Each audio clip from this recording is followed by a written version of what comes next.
Welcome back to another episode of Fresh Off the Field.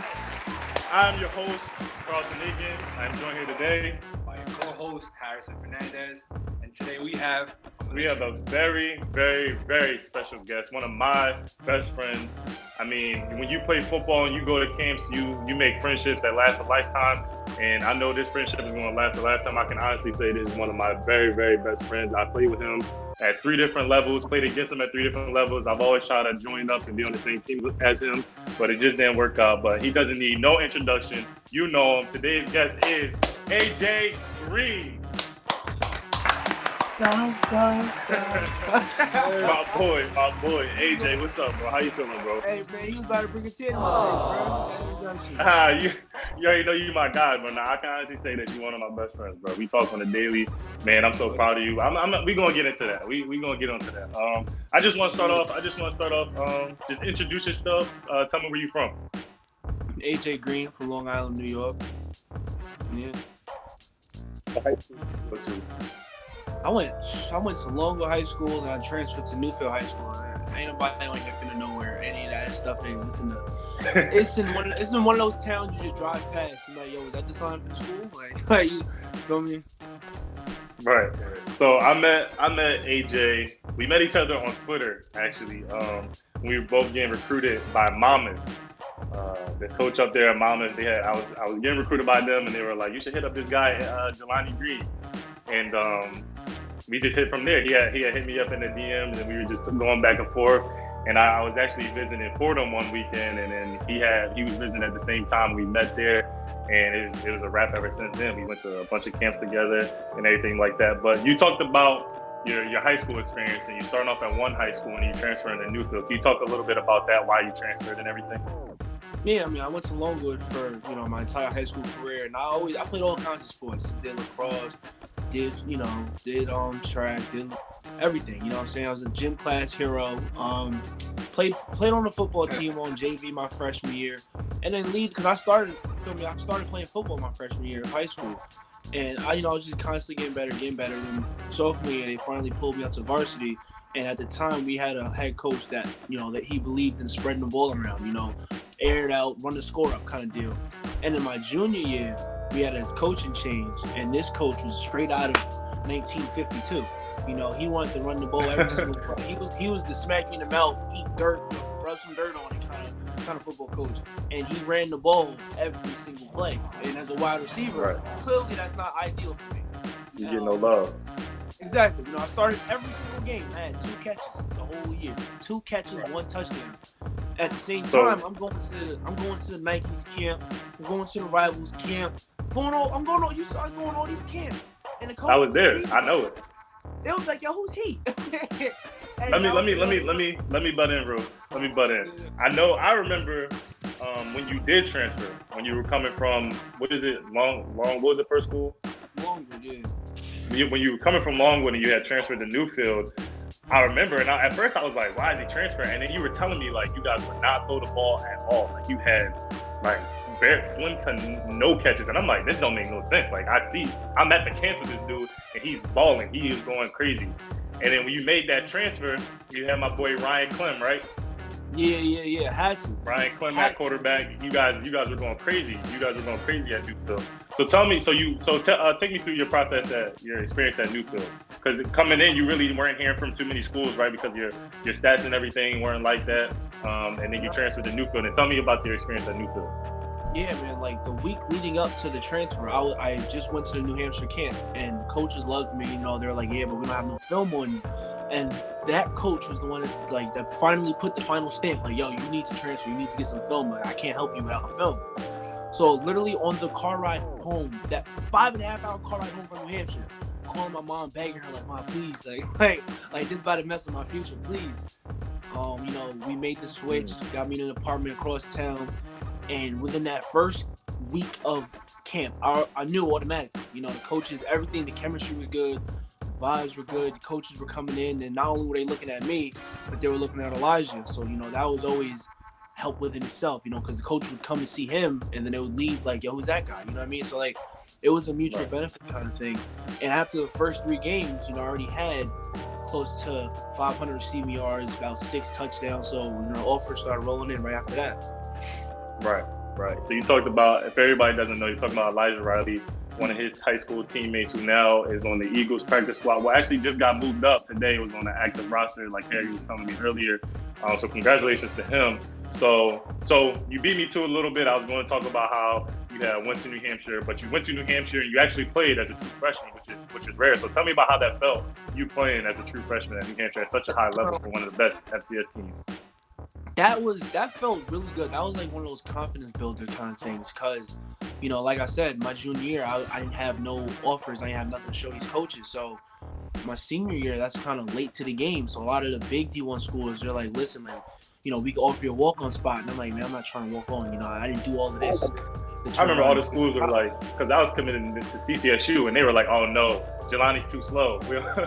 We don't want to offer Jelani because he's too slow. And I'm like, what? He's not even, what are y'all talking about? That is exactly what happened. I remember, bro. I remember. And they said, hey, if you come back and run a 4.5, I'm like, man, I just cooked all your DBs that you just offered scholarships to. Like, how does that make sense? You know what I mean? Like how does that? Like, that was their test. That was literally their test. I found out after the camp.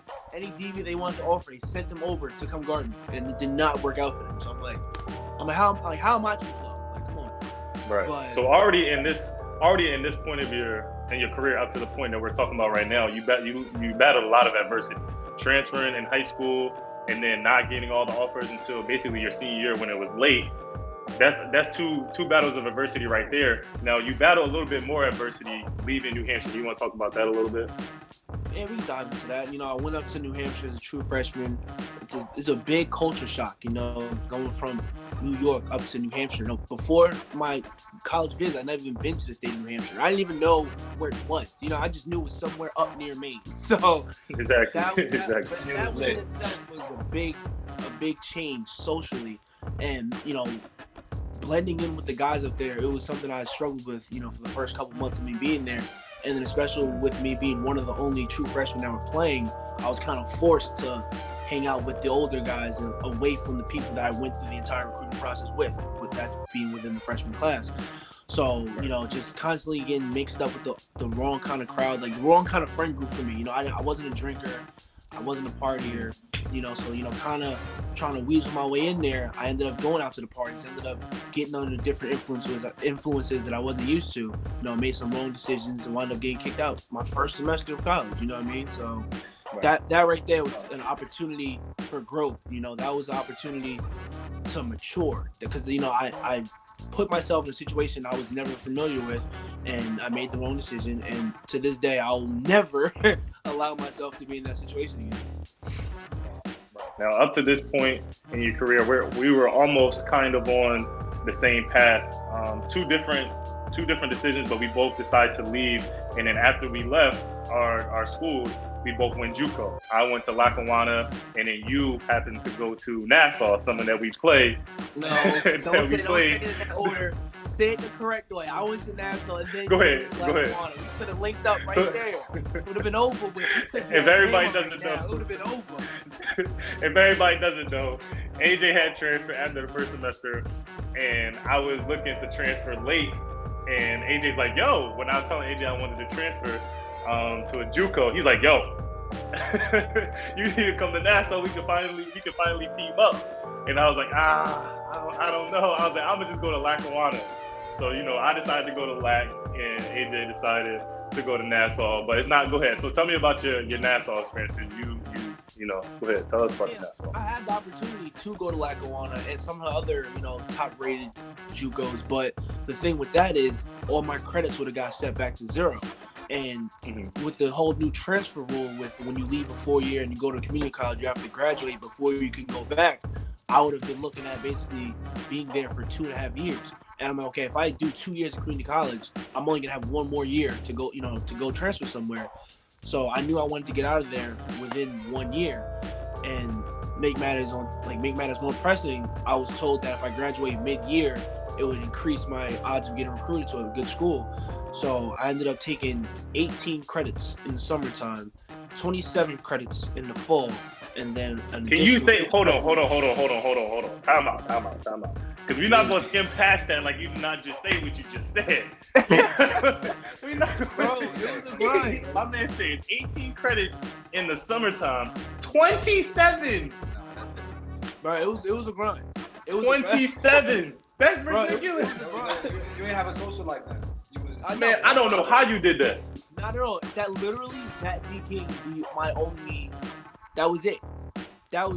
And that it goes back to what happened in New Hampshire. That was a moment where I had a lapse of judgment, and now my character was being questioned. You know, is he a good person? Is this the kind of guy who won our team? So that was my way of putting on my big boy pants and saying like, yo, this is not the kind of person I am. This is the person I am.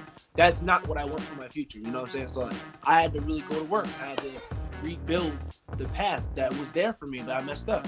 So 6 classes in the summer, and that was it. I would go to school because it was an hour away. I would drive to school, drive back, and go to the library. Repeat. You know what I mean? Repeat every single day. And then when the season started and I took those 9 classes, that was it. I would go to school at 7 in the morning and leave at 9 o'clock at night. That was it. Like 9 o'clock was generous. The only reason I left at 9 is because that's when the library closed. That was it. Everybody, everybody would shower. What's up? No, finish. I'm gonna let you finish. After practice, everybody would shower. I was sneak walking to this library. I was yo, bro, I got a test due at 7 o'clock. Like, I was in the library with Febreze. Like, hey, I can't shower. I don't got time for that. You know what I'm saying? So, go ahead. Yo, can you just walk us through the mental process of like your everyday life? Because I know there was some like internal and external motivations. Like, can you talk a little bit about that? Yeah. No, it was definitely daily. Daily was honestly the hardest thing to overcome because while I'm dealing with, okay, I have 6 exams next week. I have this assignment due tonight, this assignment due tonight. I'm also trying to deal with, I just transferred to the school. I need to learn the playbook. At the same time, Nassau doesn't have dorms, so I have to commute an hour every morning, so I have to plan for that. You know what I mean? And then with all of that in the current situation, there was still the situation in New Hampshire that had to be dealt with, the court dates and things like that. So there was that in the back of my mind, like, yo, what if this goes wrong? You know what I mean? I'm like, I'm doing all of this to correct myself and get back to a school, but what if once I get there, I got to go serve jail time. You know what I mean? So like, there was all of that internal battle going on in my head, and that was rough. There was a lot of nights crying, crying myself to sleep. It was a lot of those nights. I remember. I definitely remember. I remember getting on the phone with you when we were both, and we had a real deep conversation. And it was a rough time for both of us. I was going through my thing mentally. You were going through your thing mentally, and I remember just being like, "We just got to get through this." And I mean, we both did, but it just goes to show that you are a dog. I mean, any regular Joe Schmo in the street would have thrown the towel right there. And like, I'm done. I'm done. But that's not your character. Bro, that was not me. That was a big testament of a support system, man.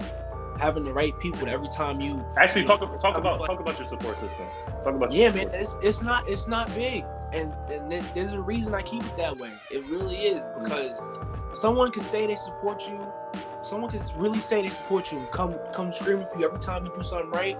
And the second you do something wrong, you know what I mean? That's it. So it's just me. Yeah. It's my mom. It's my sister. It's my dad. Now it's my niece. She don't even understand football yet, but she still be like, "Oh no," you know what I'm saying? Like, it's that, and now I got my girl with me. So like, I keep my support system very small. I got a select few friends, like you yourself. I got a select group of friends that if something ever go wrong, or even if something go good, those are the people I lean to, because those are the people I want to celebrate with. Right. All right, now, right now on the show, we're going to take a break and we're going to look at our A+ plays of the week.